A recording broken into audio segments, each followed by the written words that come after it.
রাত প্রায় 2টো, চারদিকে একদম নীরবতা, সবাই ঘুমিয়ে আছে, কিন্তু একজন মানুষ এখনো জেগে আছে। সে অসুস্থ নয়, তার কোনো বড় সমস্যা নেই, তবুও তার চোখে ঘুম নেই, কারণ তার সবচেয়ে বড় লড়াই বাইরে নয়, তার নিজের মনের ভেতরে একটার পর একটা চিন্তা। যদি আমি ব্যর্থ হই, যদি সবাই আমাকে অপছন্দ করে, যদি ভবিষ্যতে সবকিছু খারাপ হয়ে যায়।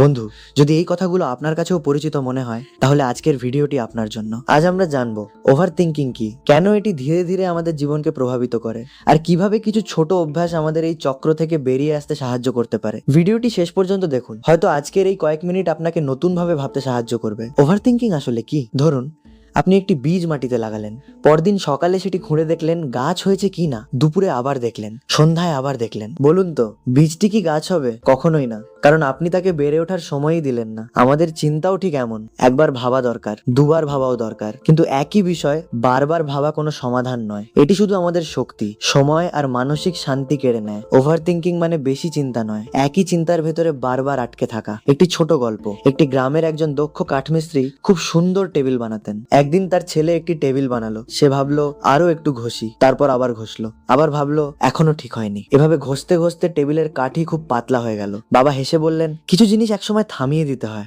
বন্ধু, আমাদের মনও ঠিক এমন। আমরা কোনো কিছুকে নিখুঁত বা পারফেক্ট করতে গিয়ে অনেক সময় সেটাকেই নষ্ট করে ফেলি। কেন আমাদের মস্তিষ্ক এত চিন্তা করে? কারণ আমাদের মস্তিষ্কের একটি প্রধান কাজ হলো সম্ভাব্য বিপদ সম্পর্কে সতর্ক করা। হাজার হাজার বছর আগে মানুষের বেঁচে থাকার জন্য সব সময় বিপদের দিকে নজর রাখতে হতো। সেই কারণেই আমাদের মস্তিষ্ক সম্ভাব্য ঝুঁকি আগে থেকে খুঁজে বের করার অভ্যাস গড়ে তুলেছে। তাই সব সময় সতর্ক থাকা দরকার ছিল। আজ আমাদের দৈনন্দিন জীবনে সেই ধরনের শারীরিক বিপদ অনেক কম, কিন্তু আমাদের মস্তিষ্ক এখনো সম্ভাব্য ঝুঁকি খুঁজে বের করার চেষ্টা করে। তাই অনেক সময় সে এমন আশঙ্কাও তৈরি করে যা বাস্তবে নাও ঘটতে পারে। একটি মেসেজের উত্তর আসেনি, মনে হয় সে রাগ করেছে। বস ডাকলেন, মনে হয় চাকরি চলে যাবে। পরীক্ষা আছে, মনে হয় যদি ভালো না হয়। এসবের কিছু সত্যি হতে পারে, কিন্তু আমাদের অনেক আশঙ্কাই বাস্তবে ঘটে না, আর ঘটলেও তা প্রায়ই আমাদের কল্পনার মতো ভয়ঙ্কর হয় না। তবুও চিন্তা থামে না। 4টি বড় ফাঁদ। প্রথম, ভবিষ্যতের ভয়। দ্বিতীয়, অতীতের ভুল। তৃতীয়, মানুষ কি ভাবছে। চতুর্থ, নিজেকে অন্যদের সঙ্গে তুলনা করা। এই 4টি ফাঁদেই সবচেয়ে বেশি মানুষ আটকে যায়। আরেকটি গল্প। দুই বন্ধু পাহাড়ে উঠছিল। একজন শুধু সামনে তাকিয়ে হাঁটছিল, অন্যজন বারবার পিছনে তাকাচ্ছিল। কোথায় ভুল হলো, কে কি বললো, কে হাসলো, শেষ পর্যন্ত কে আগে পাহাড়ে উঠলো? যে সামনে তাকিয়ে হাঁটছিল। জীবনও ঠিক এমন, যে সব সময় পিছনের কথা নিয়েই ব্যস্ত থাকে, সে সামনে এগোনোর গতি হারিয়ে ফেলে। ওভার থিঙ্কিং কিভাবে জীবনকে প্রভাবিত করে? প্রথমে এটি ঘুমের ক্ষতি করে, তারপর মনোযোগ কমিয়ে দেয়, আত্মবিশ্বাস নষ্ট করে, সিদ্ধান্ত নেওয়া কঠিন হয়ে যায়। একসময় ছোট কাজ শুরু করতেও ভয় লাগে, মনে হয় যদি না পারি। কিন্তু মনে রাখবেন, যে শুরুই করলো না, সে নিজের সম্ভাবনাকেও সুযোগ দিল না। একটি জনপ্রিয় শিক্ষামূলক গল্প আছে, সেখানে একটি ছোট ঈগল মুরগির সঙ্গে বড় হয়েছিল। সে বিশ্বাস করত সে উড়তে পারে না, কারণ চারপাশে সবাই মাটিতেই থাকতো।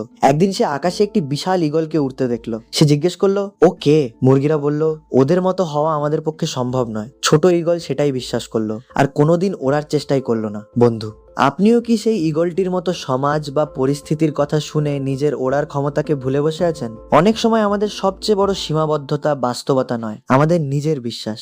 একটা প্রশ্ন, গত 1 বছরে আপনি যেসব বিষয় নিয়ে রাত জেগে চিন্তা করেছেন, তার কতগুলো সত্যিই ঘটেছে? হয়তো খুবই কম, তবু সেই চিন্তাগুলো আপনার কতগুলো রাতের ঘুম কেড়ে নিয়েছে। এটাই ওভার থিঙ্কিং এর ফাঁদ। সমাধান 1, সব চিন্তা লিখে ফেলুন। মাথা চিন্তা করার জন্য, সব চিন্তা জমিয়ে রাখার জন্য নয়। একটি খাতা নিন, যা ভাবছেন লিখে ফেলুন। দেখবেন অনেক চিন্তাই কাগজে লিখলে আগের মতো বড় মনে হয় না। 2, 5 মিনিট নিয়ম। যে কাজ করতে ভয় লাগে, নিজেকে বলুন, আমি মাত্র 5 মিনিট করব। বেশিরভাগ সময় এই 5 মিনিটই অনেক দূর নিয়ে যায়। শুরু করাটাই সবচেয়ে কঠিন। 3, যা আপনার নিয়ন্ত্রণে নেই তা মেনে নিতে শিখুন। আপনি বৃষ্টি থামাতে পারবেন না, কিন্তু ছাতা নিতে পারবেন। আপনি মানুষের মুখ বন্ধ করতে পারবেন না, কিন্তু নিজের কাজ ঠিক রাখতে পারবেন। 4, রাতে মোবাইলের ব্যবহার কমান। ঘুমানোর অন্তত 1 ঘন্টা আগে ফোন দূরে রাখার চেষ্টা করুন, কারণ আপনার মস্তিষ্কেরও বিশ্রাম দরকার। 5, প্রতিদিন একটু হাঁটুন।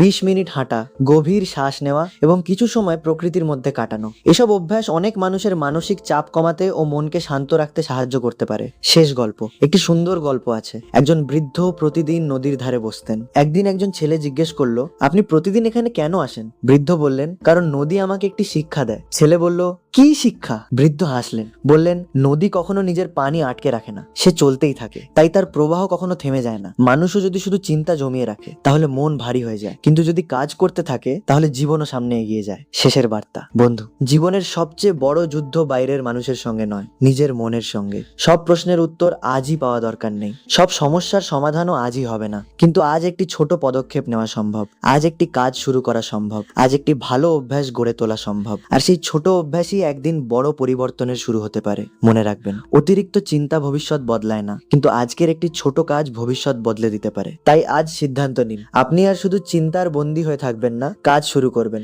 আজ থেকেই কাজকে নিজের অভ্যাস বানাবেন। আপনি কাজ করবেন, শিখবেন, ভুল করবেন, আবার উঠে দাঁড়াবেন। কারণ সফল মানুষরা ভয় পায় না, এমন নয়, তারা ভয় থাকা সত্ত্বেও কাজ শুরু করে। মনে রাখবেন, আপনার চিন্তা আপনাকে সংজ্ঞায়িত করে না, আপনার কাজই আপনার ভবিষ্যৎ গড়ে তোলে। যদি আজকের ভিডিওটি আপনার ভালো লেগে থাকে তাহলে কমেন্টে লিখুন, আজ থেকে আমি চিন্তার নয়, কাজের মানুষ হব।